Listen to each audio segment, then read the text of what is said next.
Okay, I'll just show you how to pair a mobile to the Bluetooth audio system in this 2021 Nissan Micra. First of all, we go to settings, we go to Bluetooth, and we watch out at the bottom for Bluetooth. Over to the system, click phone,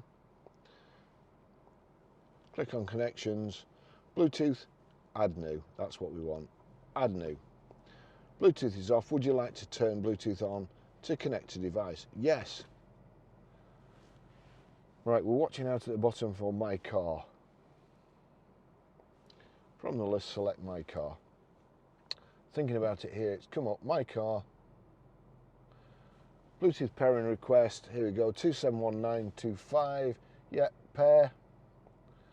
Allow contacts and favourites as set.